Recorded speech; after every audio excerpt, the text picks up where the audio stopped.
Okay. So till yesterday we have done the 3 points. Today we are going to start with the 4th point. सफलता सबको प्रिय लगती है और असफलता उदास कर देती है, परंतु वास्तव में सफलता से भी कुछ हानियां होती है और असफलता बहुत से कार्यों में हमारे लिए लाभकारी है. So around everywhere, every people love to be successful and they hate the failures. They don't like the failures. सभी को सक्सेस होना है, सभी को सफल होना है, उन्हें सफलता पसंद है पर उन्हें असफलता नहीं. परंतु क्या वास्तव में यही है? Is the reality is that कुछ सफलता ऐसी भी होती है, कुछ सक्सेस हमारे लिए जो बहुत अच्छी साबित होगी, that is not necessary. कुछ सफलताएं हमारे लिए हमें कुछ हानियां भी पहुंचा सकती है और कुछ असफलताएं हमें बहुत से कार्यों में हेल्प भी कर सकती है. Like we always say, the failure is the key to success. We always say, like we always share thoughts at morning in the class. So we always say that failure is the first step to success, right? Like if we go to our childhood, if we go back to our childhood, we all know how to ride bicycle. हम सबको cycle चलाना पता है और हमें पसंद भी है. तो जब हम साइकिल चलाना सीखे थे, is it so that हमने एक ही बार में सीख लिया था कि हम कभी गिरे ही नहीं साइकिल से? ऐसा तो नहीं हुआ होगा. Everybody have fall twice, thrice, 10 times, 15 times. After falling only we learned how to ride a bicycle, right? So असफलता भी जरूरी है. असफलता जरूरी क्यों है हमारे जीवन में? बिकॉज अगर हम असफल नहीं हों, अगर हमें असफलता नहीं मिलेगी तो हमें पता नहीं चलेगा कि हमने गलतियां कहाँ की है और हम अपने आप में सुधार नहीं कर पाएंगे. If we doesn't fail, we will not recognize where we are making mistakes, and mistakes will help us to rectify ourselves, to improve ourselves, even to learn new thing to achieve the success, right? So we should never be sad or upset with the failure. Either we should always take failure as challenges and we should rectify ourselves and we should recognize our mistakes so that we do not commit the same mistake again. Let's go to 5th point. कैसे जीना है, कैसे मरना है, ये दो प्रश्न समस्त मानवों के प्रति हरदम उपस्थित रहते हैं. जैसा जीवन वैसा मरण, ये सामान्य नियम है. जिसका जीवन मधुर है उसका मरण भी मधुर ही रहता है. जिसका जीवन कटु है उसका मरण भी कटु ही बन जाता है. जो अपना जीवन सुधारता है उसका मरण भी स्वतः ही सुधर जाता है. जिसका वर्तमान अच्छा है उसका भविष्य भी अच्छा ही रहता है. In the 5th paragraph or in the 5th point, it is telling that every human being, they think about that how to lead our life and what will be the end of our life. हमेशा हर मनुष्य के मन में ये सवाल रहता है कि हमें अपने जीवन को किस तरीके से बिताना है और उसका अंत कैसा होगा. जो हम कार्य कर रहे हैं उसका अंत कैसा होगा. तो इसका बहुत एक सिंपल सा आंसर है कि जैसा हम कार्य करेंगे उसके हिसाब से हमें रिजल्ट भी मिलेगा. Like whatever work we do, if it is in a positive way, if we are leading a positive life or if we are doing work with a positive point of view and a positive thinking, the end result will also be positive. तो हम जैसे अपने जीवन को बिताएंगे वैसा ही हमारा अंत काल भी होगा. अगर किसी का जीवन मधुर है तो उसका मरण भी मधुर रहता है. मतलब अगर किसी ने अपने जीवन को बहुत ही मधुरता से दूसरों के साथ अच्छे से बिहेव करके दूसरों को हेल्प करके अपना जीवन व्यतीत किया है तो उनका अंत भी बहुत ही मधुर होगा. अगर किसी का जीवन कटु है, कटु का मतलब होता है if a person who is rude to somebody, if the person who doesn't behave well to anyone, तो अगर ऐसा कोई इंसान है जो दूसरों के साथ अच्छे से बिहेव नहीं करता हो, who is not very kind, तो उनका अंत भी जो है वो कटु ही होगा।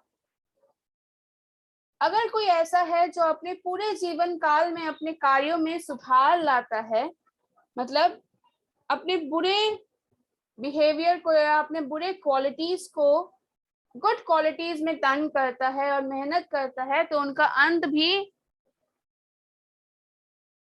अच्छा होगा, उनका अंत भी खुद सुधर जाएगा।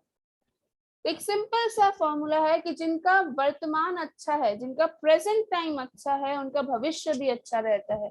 वर्तमान अच्छा है से तात्पर्य यह है कि अगर हम वर्तमान में, अगर हम प्रेजेंट में अपने आप को पॉजिटिव साइड में रखते हैं और पॉजिटिविटी से हम कोई भी अगर कार्य करते हैं या कोई भी काम करते हैं, अगर हम दूसरों के साथ अच्छा बिहेव करते हैं, whatever we do, it has positive energy in it, so the future will also be bright and full of positive.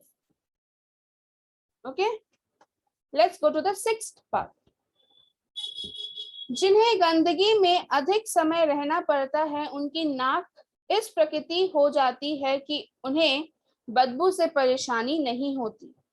किसी जमाने में कैदियों को अंधेरी कोठरियों में रखा जाता था। लंबी सजा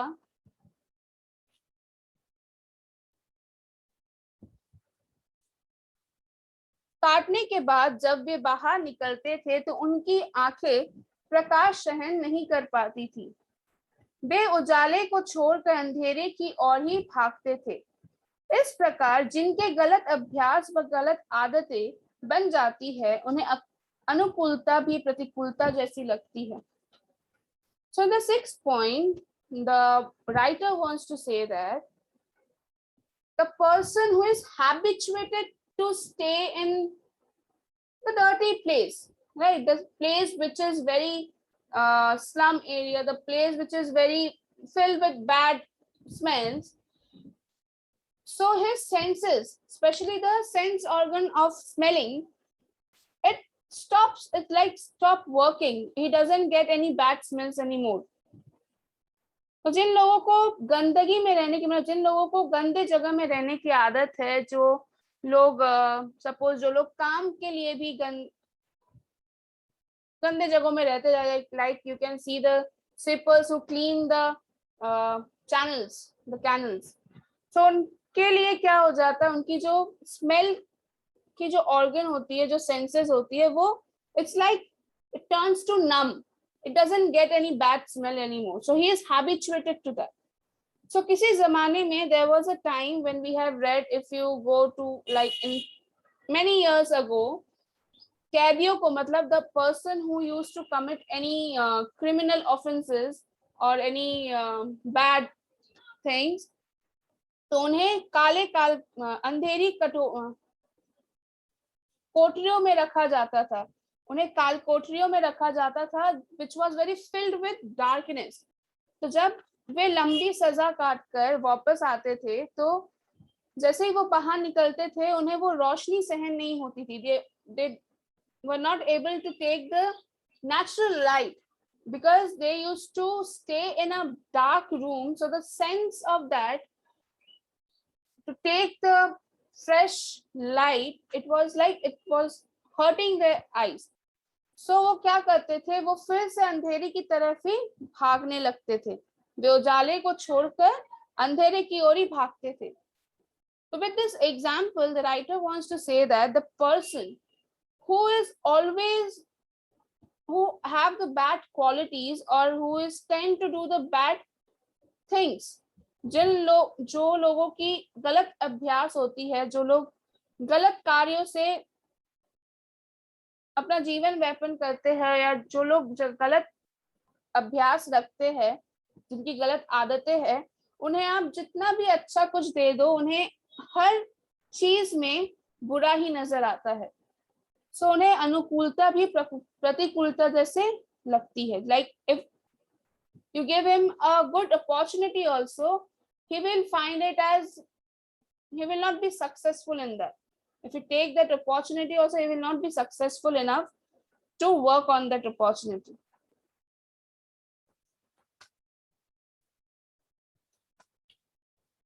Okay, let's go to the 7th point. श्रेष्ठ मानव जैसा आचरण करता है, अन्य पुरुष भी उसी का अनुकरण करते हैं। यह मनोवैज्ञानिक का नियम है। जैसे मानवों द्वारा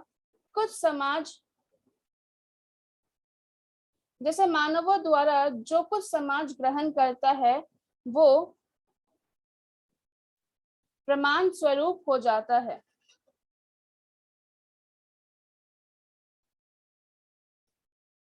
श्रेष्ठ मानव, हम श्रेष्ठ मानव किसे कहते हैं? श्रेष्ठ मानव हम उन्हें कहते हैं जो अच्छाइयों से भरे हुए हो। The person who is always for the other peoples, who help other peoples, who are very generous and loyal, who are very good with a good virtue we can say. तो वो लोग जैसा आचरण, मतलब वो लोग जैसा बिहेव करते हैं, बाकी के जितने भी लोग हैं, बाकी के जितने भी मनुष्य है, वो उन्हें फॉलो करते हैं। अनुकरण करना मतलब प्रेरित होना या फॉलो करना। और ये मनोवैज्ञानिक का नियम। व्हाट इज मनोवैज्ञानिक? मनोवैज्ञानिक is psychology, and this is what psychology says. when you see something good, you also try to do that. For a very best example is you can see the small children, like if you act something in front of them, the children, those who are very small, if you act something in front of them, they will also try to copy you, right? Like parrots, whatever you say, parrot memorize it.